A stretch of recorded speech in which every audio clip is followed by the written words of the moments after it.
Hello students, today we are going to start with aldehydes, ketones and carboxylic acids.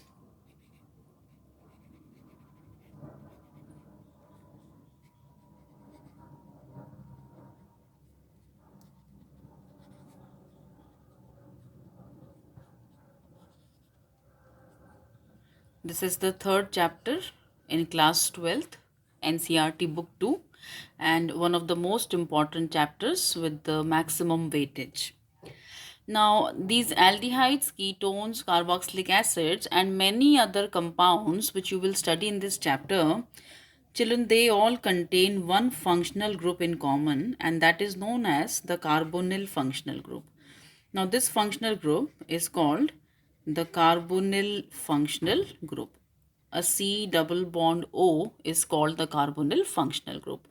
And you will now see there are so many variations with this carbonyl functional group that you can get different organic compounds, different functional groups.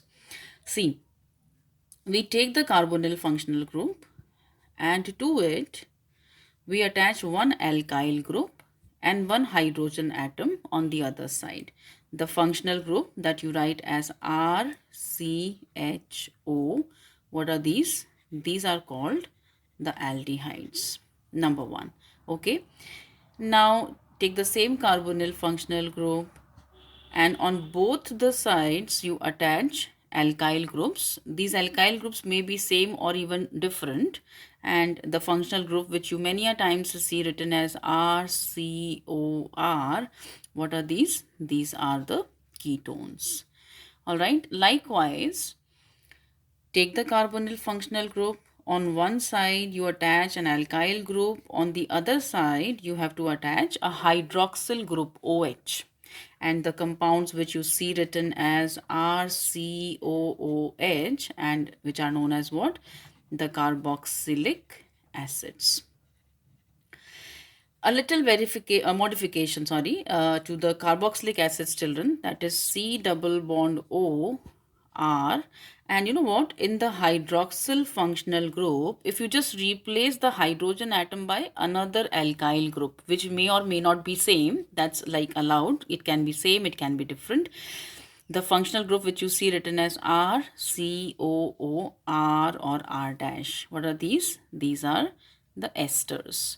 You can consider esters as the derivatives of carboxylic acids. Now, do we have more? And yes, take the carbonyl functional group. On one side, alkyl group, and on the other side, to the hydroxyl functional group, children. Remove the hydrogen and replicate what you have written on the left side. That is a C double bond O and again R. Again, one more thing to be noted is that this R can be same or different. Then these compounds which are written as RCO whole twice O. What are these called? These are called the acid anhydrides.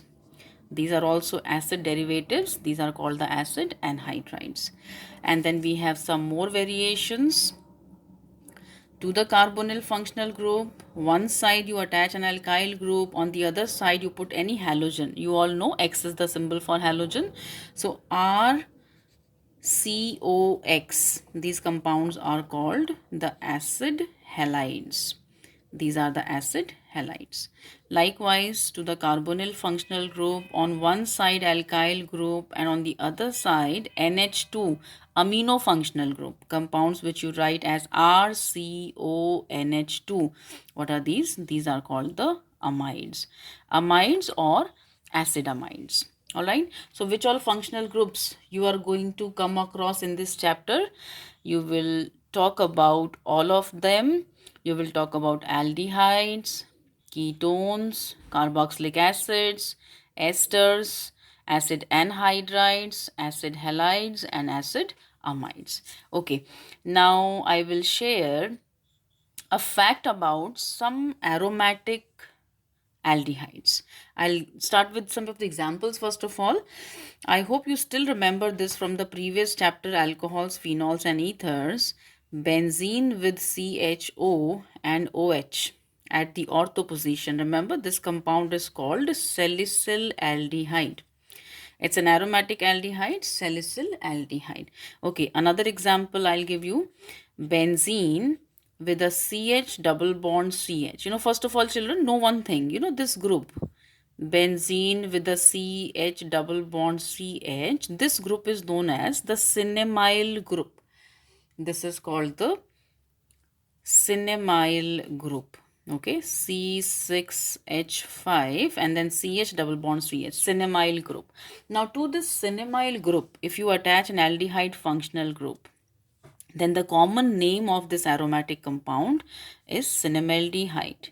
So this compound is called cinnamaldehyde. Again, it's an example of aromatic aldehyde.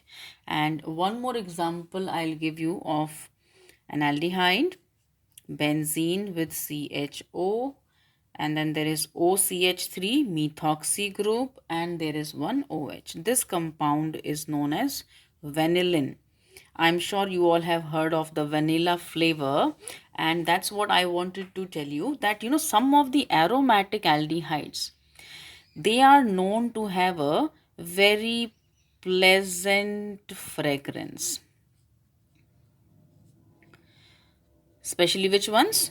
Which aldehydes? The aromatic ones. The aromatic aldehydes are known to have a very pleasant fragrance, and because of this pleasant fragrance that they have, these are used in the perfume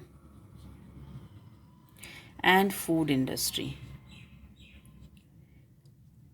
These are used in the perfume and the food industry. So this is one application of aromatic aldehydes. All right. Now, children, next I will talk about the structure of the functional group. Okay, we will talk about the structure of which functional group? The structure of the carbonyl group, because this is something which is common. This is something what is common to all these compounds, the carbonyl functional group. So this will be at the center of all these compounds. Now the carbonyl functional group,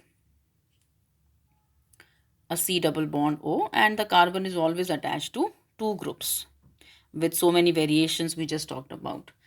The carbon atom of the carbonyl functional group is sp2 hybrid, and in a double bond there is one sigma bond and there is one pi bond, so it's sp2 hybrid. Whenever it is sp2 hybridization, children, that the angle is around 120 degrees, and what is the geometry? The geometry is trigonal planar. So this is the carbonyl functional group. Carbon is sp2 hybrid. There is one sigma, one pi bond. Angle is 120 degrees and the molecule is trigonal planar.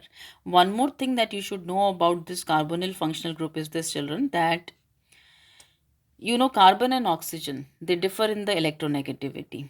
And oxygen, being more electronegative, withdraws electrons towards itself, becoming partially negative, and carbon takes up a partial positive charge. So in a carbonyl group, carbon starts acting as an electrophilic center. Carbon starts acting as an electrophilic center, whereas oxygen with a negative charge, this behaves like a nucleophilic center. So there are two centers generated in this molecule. One is electrophilic, electron deficient, positive. The other one is nucleophilic, electron rich and negatively charged.